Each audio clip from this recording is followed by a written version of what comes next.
Mis saludos, queridos amigos y familia también, porque tengo aquí hermanas y también tengo primos que nos unimos en estos espacios de viernes en la noche para estudiar juntos la palabra de Dios. Hoy vamos a tratar acerca de la segunda parte de la lección que iniciamos la semana pasada, la misión de Dios en favor de nosotros. Y vemos en la Biblia cómo la misión de Dios por rescatarnos corre de principio a fin. Desde Génesis, desde el momento en que Dios le anunció a Adán y Eva en Génesis 3:15, la gran batalla que se libraría hasta el final de todas las cosas, estamos viendo a un Dios que trata constantemente de salvarnos a todos. Por eso es que es tan importante poder estudiar esta lección para comprender un poco mejor cómo Dios nos ama, cómo Dios realmente se interesa por nosotros, cómo Dios quiere rescatarnos y hace todo el esfuerzo posible para que podamos alcanzar tú y yo la salvación. Veamos un pasaje, en uno de los pasajes que introduce la lección que encontramos aquí en Primera de Juan capítulo 3 versículo 2. El Señor dice: amados, ahora somos hijos de Dios y aún no se ha manifestado lo que hemos de ser. Pero sabemos que cuando Él se manifieste, seremos semejantes a Él, porque le veremos tal como Él es. En otras palabras, en este pasaje vemos no solamente cómo Dios nos ama, sino que Él está interesado en que lleguemos a reproducir su imagen. No solamente el Evangelio nos enseña a nosotros cuánto nos ama Dios, cuánto Dios ha hecho por salvarnos del pecado, cuánto Dios está obrando a favor de la humanidad. También el propósito del Evangelio es restaurar en cada uno de nosotros la imagen de Dios.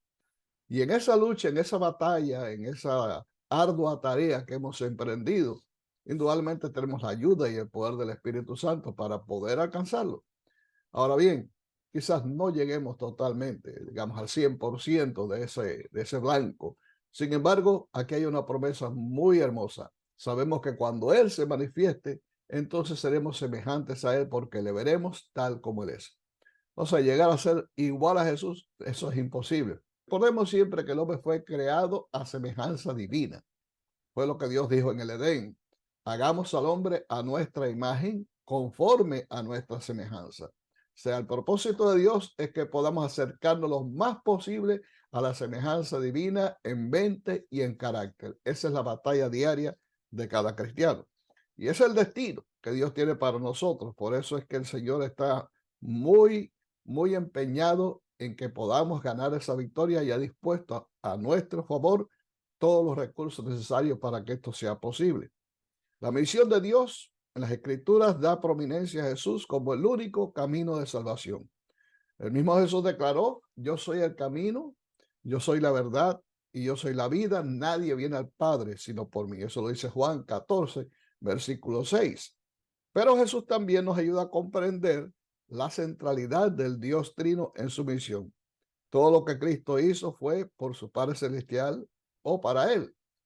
En el libro de San Juan, capítulo 4, versículos 34, Jesús le dijo: mi comida es que haga la voluntad del que me envió y que acabe su obra. Ese fue el objetivo por el cual Jesús vino a este mundo. También el apóstol Pablo en Efesios capítulo 1, versículo 4, nos dice que según nos escogió en él antes de la fundación del mundo, para que fuésemos santos y sin mancha delante de él. Como puedes notar en estos pasajes, desde el mismo principio, desde antes de la creación del mundo. Es un gran misterio que muchas veces no nos es posible entender. Pero antes de que este mundo fuera creado, ya Dios había creado también un plan de rescate en caso de que el hombre fallara. O sea, Dios es previsor. Y también en su previsión, Él tiene todos los recursos, Él tiene todos los planes, tiene todo disponible para inmediatamente que surge el problema, comenzar a actuar. Y eso fue lo que hizo Dios. Y la mayor exponencia, el mayor exponente de ese plan maravilloso fue Cristo al venir a este mundo. Como Pablo mismo señala en Gálatas 4:4, mas venido el cumplimiento del tiempo, Dios envió a su Hijo, nacido de mujer y nacido bajo la ley, para redimir, para rescatar a los que estaban bajo la ley. Cristo vino a este mundo con varios propósitos. Uno fue demostrar exactamente cómo es el Padre. A través de la vida de Jesús podemos comprender cuánto Dios nos ama. Cristo vino a este mundo también a rescatarnos a nosotros del pecado, a morir en nuestro lugar para que la justicia de la ley fuera cumplida. Pero también Cristo vino para destruir a Satanás. Como dice Pablo en Hebreos capítulo 2, él vino a destruir a aquel que nos ha mantenido a nosotros esclavizados en el yugo del pecado. Y eso se va a cumplir muy pronto. Ya Satanás es un enemigo derrotado, ya el juicio de este enemigo ya ha sido hecho, por lo tanto la sentencia está a punto de cumplirse. Ahora bien, la idea de que la misión tiene su origen en el Padre, el Hijo y el Espíritu Santo, ¿cómo debería trazar nuestra misión? Veamos lo que dice aquí el apóstol San Juan en su Evangelio, capítulo 20, versículos 21 y 22. Entonces Jesús les dijo otra vez, pasa a vosotros, como me envió el Padre, así también yo os envío. Y habiendo dicho esto, sopló y les dijo, recibido el Espíritu Santo. Aquí vemos a la Trinidad una vez más en acción. Jesús está hablando que fue enviado por el Padre. Él, claro está en primera persona porque Él es el que habla, así que ahí tenemos al Hijo. Y ahora Jesús les da el Espíritu Santo para que ellos puedan cumplir la misión. Padre, Hijo y Espíritu Santo están empeñados no solamente en salvarnos a nosotros, sino estar a nuestro lado para que podamos cumplir con el plan que Dios tiene para nuestras vidas. Una de las cosas importantes que aprendemos a través de la Biblia es que en el reino de Dios no hay lugar para holgazanes. No hay lugar para la vagancia, ¿no? En el reino de Dios, indudablemente, todos tenemos un lugar. En la viña del Señor, todos tenemos un espacio para trabajar para el Señor. Por eso el Señor ha otorgado a su iglesia, como estudiamos en lecciones anteriores, los dones especiales para que podamos cumplir cabalmente con esa visión. Así que ahora el Señor nos da su Espíritu Santo, es un regalo adicional que el Señor nos da, que es el que nos da la fuerza, es el que nos da la sabiduría, nos da la inteligencia, nos da la perspicacia, todos los elementos necesarios para que podamos cumplir cabalmente con esa misión.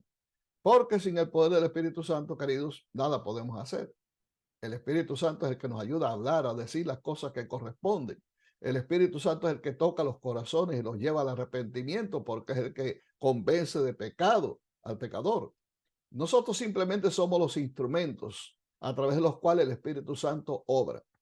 No somos nosotros los que usamos al Espíritu Santo, como algunos dicen a veces por ahí equivocadamente, sino es el Espíritu Santo el que nos usa a nosotros para llevar palabras de aliento al cansado, para traer un mensaje de esperanza a aquel que ya está sin esperanza en este mundo. Esa es la obra que el Señor quiere que tú y yo hagamos. Y de la misma manera que Jesús fue enviado por el Padre, así también somos enviados nosotros para que mediante el poder del Espíritu Santo seamos testigos en todo lugar a donde se nos permita entrar. En Lucas 24, versículo 49, Jesús dijo, ahora yo voy a enviarles lo que ha prometido mi Padre, pero ustedes quédense en la ciudad hasta que sean revestidos del poder de lo alto. La obra necesita algo adicional a lo que nosotros podamos hacer. O sea, las facultades humanas, la sabiduría humana, aún la salud física que podamos tener para empeñarnos en la misión es importante, pero nada de esto realmente es valedero, a menos que tengamos el poder del Espíritu Santo. Jesús le dijo a sus discípulos que debían estar allí en Jerusalén hasta que recibieran el poder, y después que recibieran el poder, entonces podrían realizar la obra que les había encomendado.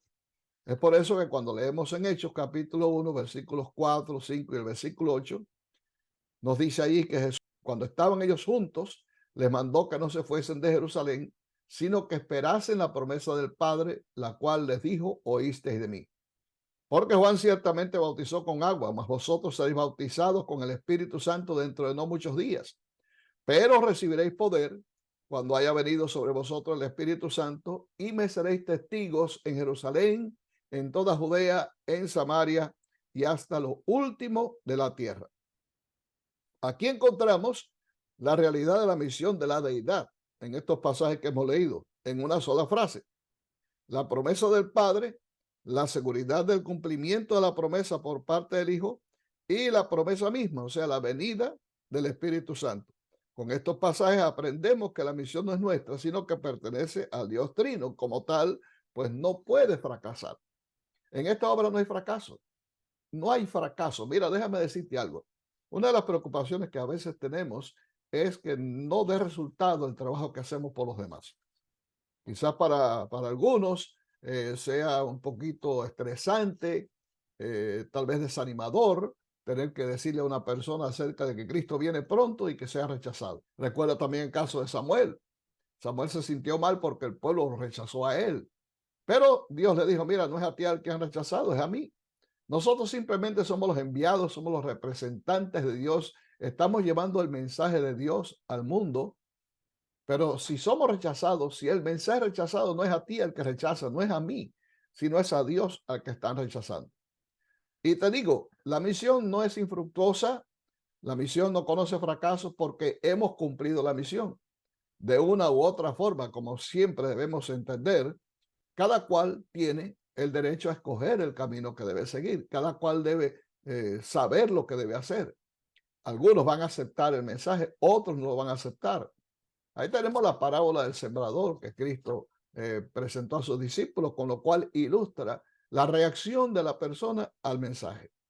Algunos que son de buen terreno reciben la semilla de la verdad y dan fruto, pero otros que no son buenos terrenos, como el que cayó en pedregales, como el que cayó entre espinos, realmente no van a dar fruto. Pero lo que nosotros debemos hacer es sencillamente cumplir la misión. El Señor no nos envió a convertir a nadie. Recuerda que la conversión del alma, esa es la obra del Espíritu Santo. El Señor lo que nos envió fue a ir a todas las naciones y a ser discípulos y después bautizarlos y después enseñarles que guarden todas las cosas. Esa es la obra que nos envió el Señor a hacer. Él nos envió a predicar el evangelio a toda criatura, toda nación, tribu, lengua y pueblo. Por lo tanto, lo que debemos hacer es cumplir la misión y dejar el resultado a Dios. El resultado, eso depende de Dios. Es Dios el que da finalmente el crecimiento. Ahora bien, ¿qué elementos del discipulado puedes identificar en este pasaje? Veamos ahí, Mateo 28, versículo 16 al 20. Pero los 11 discípulos se fueron a Galilea, al monte donde Jesús les había ordenado. Y cuando le vieron, le adoraron, pero algunos dudaban. Y Jesús se acercó y les habló diciendo, toda potestad me es dada en el cielo y en la tierra. Por tanto, id y haced discípulos a todas las naciones, bautizándolos en el nombre del Padre y del Hijo y del Espíritu Santo, e enseñándoles que guarden todas las cosas que os he mandado. Y aquí yo estoy con vosotros todos los días hasta el fin del mundo. Este es un pasaje recurrente porque lo hemos estudiado en todos estos días. Pero es importante señalar algunos aspectos aquí de la misión. Número uno, los discípulos obedecieron a Jesús y fueron al lugar exacto donde él les había pedido que fueran, para estar allí, porque él tenía un propósito con ellos. Y dice que cuando ellos vieron a Jesús, lo primero que hicieron fue adorarle. En otras palabras, vamos a contextualizar desde este momento este asunto. Quizás tú puedas pensar de que no es necesario que vayas a la iglesia y te reúnas con tus hermanos para recibir el Espíritu Santo. Que puedes quedarte en tu casa, puedes vivir como tú piensas, puedes adorar como tú piensas, pero ausente del cuerpo de la iglesia. Y bueno, cada cual puede hacer lo que piensa que sea correcto, pero en realidad la pregunta sería, ¿y esto es así? ¿Ese es el plan de Dios? Cuando estudiamos todo lo que Pablo menciona acerca de la iglesia, nos damos cuenta de que Dios instituyó precisamente a la iglesia como un cuerpo para que todos formáramos parte de ella. Somos órganos necesarios en la iglesia local. Y el Señor nos ha pedido que nos mantengamos allí. En Hebreos dice Pablo que ninguno debe abandonar su congregación como algunos tienen por costumbre y más cuando aquel día se acerca. O sea, si hay un tiempo en que debemos estar todos unidos, orando, pidiendo a Dios por el poder del Espíritu Santo, es ahora. Cuando estamos unidos con nuestros hermanos hay calor, hay ánimo, hay entusiasmo. La iglesia tiene un poder mágico que nos ayuda a nosotros a crecer espiritualmente. Sí, es verdad, algunos pueden decir sí, pero hay algunos que son criticones, otros se ponen a estar mirando lo que uno hace. Todo eso pasa porque finalmente es la iglesia. Y la iglesia está compuesta de todo eso. Es como una especie de hospital al cual vamos todos para ser sanados por el poder del gran médico divino que es Cristo Jesús. Así que eso tenemos que pensar que puede ocurrir. También Jesús mencionó que en la iglesia hay trigo y hay cizaña. Claro, tú no puedes determinar quién es cizaña y quién es trigo. Tú debes tratar de ser trigo. Olvídate de lo demás, porque finalmente Dios es el que va a arreglar las cosas. Pero no es conveniente ni es bueno que te alejes de la hermandad. Los discípulos estuvieron ahí donde Jesús les mandó que debían estar. Y dice que una vez que estuvieron allí, le adoraron. Cuando lo vieron, le adoraron. Vamos a la iglesia para encontrarnos con Jesús. Vámonos a la iglesia para adorar a Dios. Mirad cuán bueno y cuán hermoso es que los hermanos habiten juntos en armonía. Y ahí en la iglesia, cuando adoramos a Dios en espíritu y en verdad, entonces cuando Dios puede obrar a favor nuestro para cumplir finalmente su promesa de derramar el Espíritu Santo. Jesús le dice a sus discípulos, toda potestad me es dada en el cielo y la tierra, y por lo tanto, como Dios le dio toda potestad, Él puede ahora hacer maravillas a través de su iglesia. Y lo primero que hace es una orden, por tanto, id. No es si ustedes quieren, no es si ustedes pueden, no es si ustedes tienen tiempo. No, el Señor nos dice, por tanto, id y hacer discípulos. Eso es lo primero que el Señor nos encomienda. Debemos ir y hacer discípulos, buscar a alguien. No tienes que buscar un batallón. No, buscar a una persona que la puedas convertir en un discípulo de Cristo. ¿Y cómo se puede convertir a una persona en discípulo de Cristo? Sencillamente siguiendo el ejemplo de Jesús. Jesús tomó a Juan y tomó a Andrés y estuvo con ellos durante todo un día y ellos comenzaron a ver cómo era Jesús. Comenzaron a escuchar de Jesús las enseñanzas que ellos debían aprender. Pudieron entender cómo era el carácter de Cristo y así comenzaron ellos a ser formados hasta convertirse en verdaderos seguidores de Cristo siguiendo el ejemplo de Jesús. Así como se hacen discípulos, enseñarles a vivir como vivía Cristo a través de nuestro ejemplo, no solamente nuestras palabras. Una vez que el discípulo está hecho, entonces dice ahora Jesús, bautízalo en el nombre del Padre, del Hijo y del Espíritu Santo. En otras palabras, como es la Trinidad la que está enviándote, como es la Trinidad la que está empeñada en nuestra salvación, pues tanto el Padre como el Hijo y el Espíritu Santo te han dado la encomienda de que puedas bautizarlos en el poder que ellos te han dado, en la autoridad que ellos te han dado a ti también. Y entonces debes continuar con ellos, no debes abandonarlo, porque algunos cuando logran llevar a un candidato al bautismo, ahí lo abandonan y que la iglesia se encargue. No, tú eres el padrino de esa persona que trajiste a los pies de Jesús. Así es, tienes que continuar con tu labor, enseñándole que guarde todas las cosas. Le enseñaste algo que es lo fundamental, lo rudimentario, la leche de la cual el apóstol Pablo habla. Pero ahora tienes que darle a comer vianda, tienes que darle a comer alimento sólido, tienes que buscar la forma de que él aprenda las demás verdades que todavía no conoce y sobre todo que aprenda a guardar esas verdades con fidelidad. Y Jesús te dice ahora, mira, yo voy a estar contigo, no tienes por qué preocuparte, yo no te voy a abandonar, voy a estar contigo todos los días hasta el fin del mundo. Así que el Señor me garantiza, además de todo, su presencia para que yo pueda tener éxito en la misión. Ahora te pregunto, ¿habrá fracaso en una misión tal? No, si es que la Trinidad está con nosotros, si es que Jesús me ha apoyado en todo momento y Jesús me garantiza su presencia hasta el final del tiempo. Por lo tanto, debemos confiar en que el Señor ha de cumplir su misión con nosotros. En este maravilloso libro, Conflicto y Valor, página 294, la sierva de Dios dice, cada verdadero discípulo nace en el reino de Dios como misionero. El que bebe del agua viva llega a ser una fuente de vida.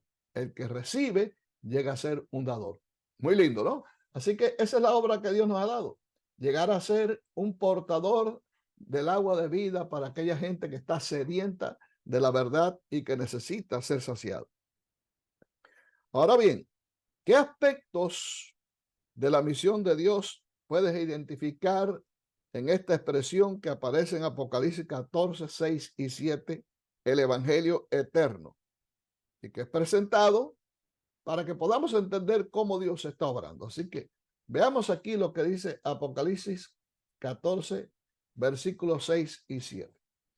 Vi volar por el medio del cielo a otro ángel que tenía el Evangelio eterno para predicarlo a los moradores de la tierra, a toda nación, tribu, lengua y pueblo, diciendo a gran voz, temed a Dios y dadle gloria, porque la hora de su juicio ha llegado. Y adorad a aquel que hizo el cielo y la tierra, el mar y la fuente de las aguas.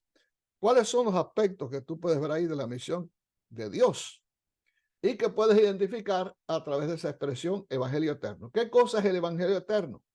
Bueno, aquí encontramos algunos aspectos fundamentales del evangelio eterno en este pasaje. En primer lugar, ese evangelio eterno que tú conoces ya, que tú recibiste en tu corazón, que te sacó del mundo para vivir una vida santa, no es para que te quedes con él, no es para que disfrutes las bendiciones del evangelio en tu vida y simplemente satisfagas tus propias necesidades espirituales olvidándote de los demás.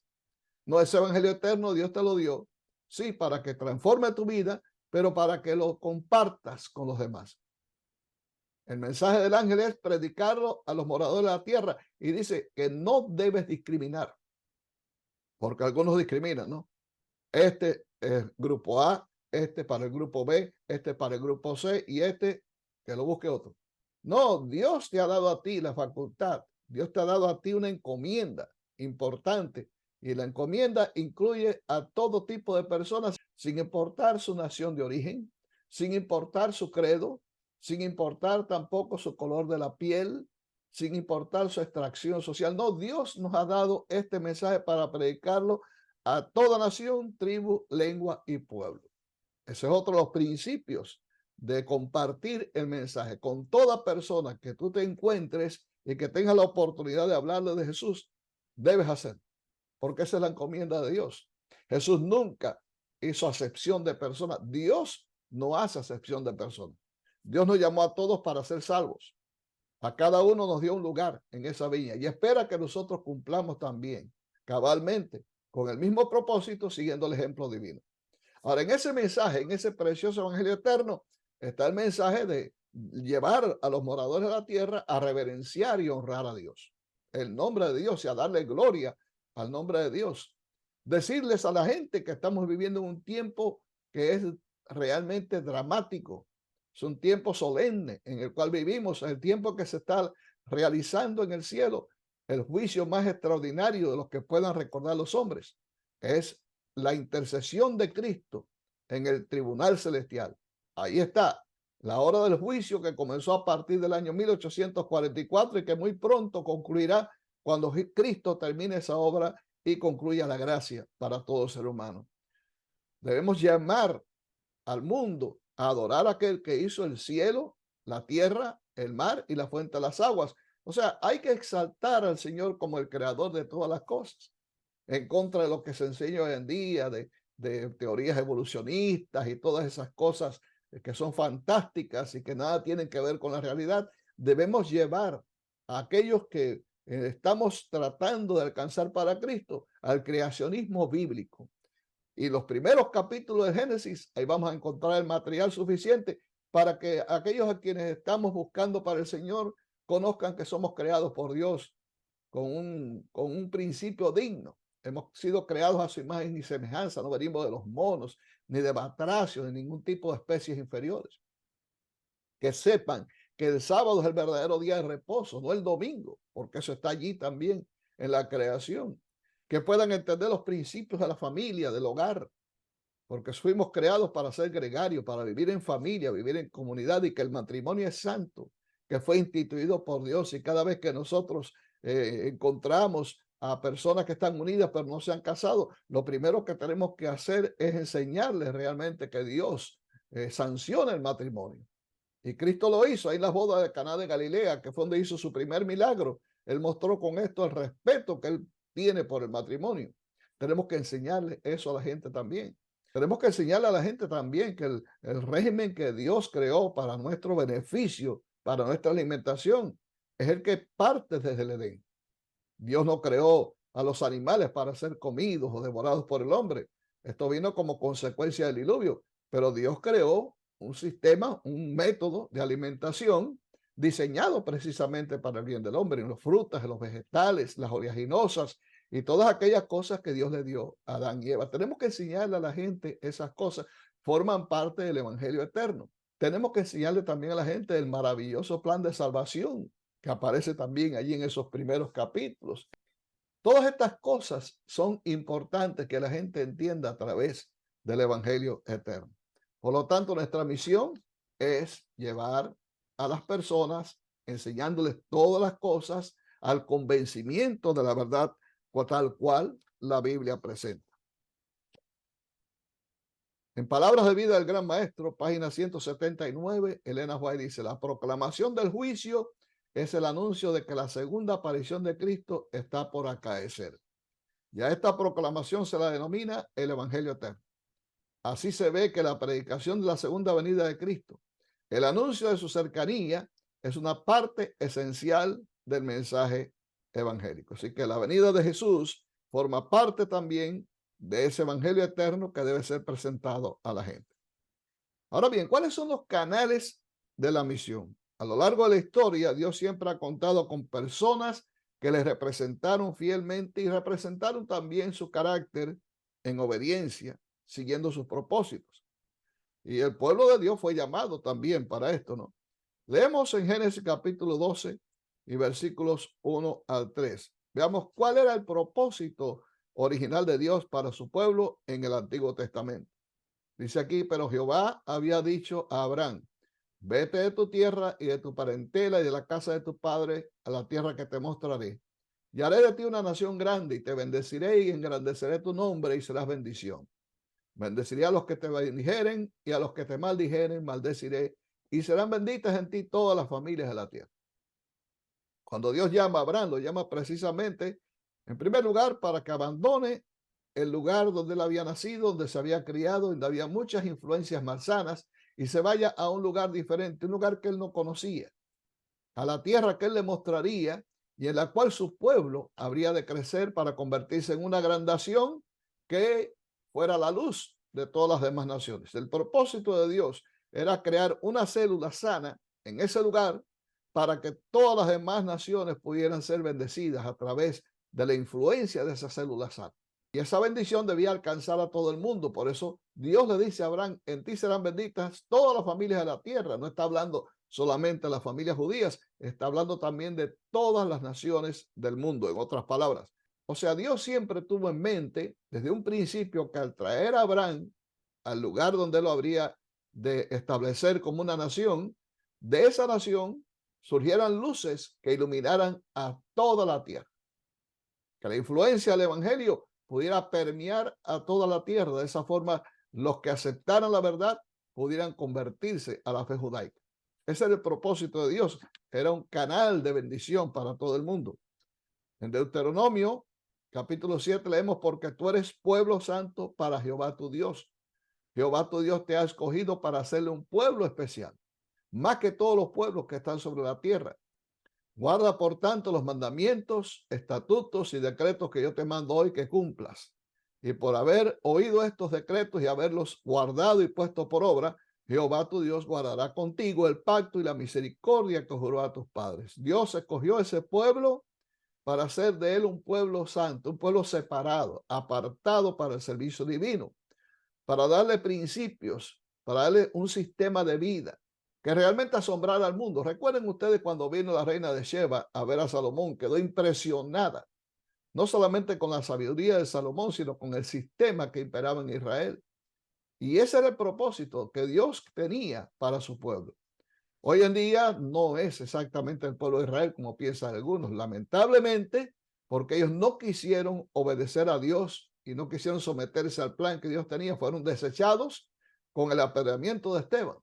Pero hoy también Dios tiene un pueblo, tiene un Israel que es el Israel espiritual, el Israel en el cual no hay judío ni gentil, en el cual no hay excepciones de ningún tipo, de varón o hembra.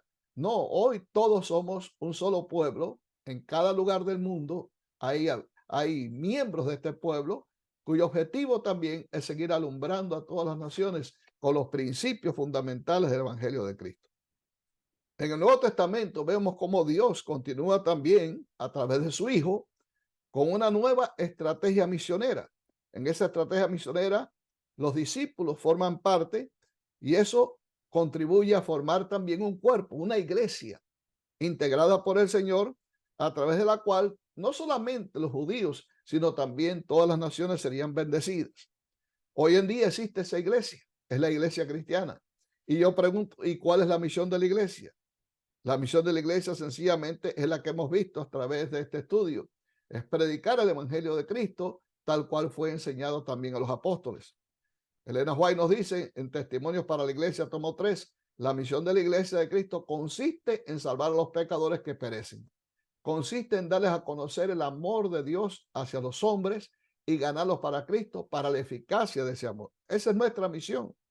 Y Dios ha puesto a nuestra disposición todos los elementos para poder cumplir cabalmente con esa misión. Una misión que debe ser cumplida rápida, porque estamos viviendo en tiempos difíciles. Veamos cómo está el mundo hoy en día. Cuántas señales se están cumpliendo rápidamente, aglutinándose unas con otras, agolpándose una con otra, que no nos da tiempo ni a discriminar cuál es una y cuál es la otra.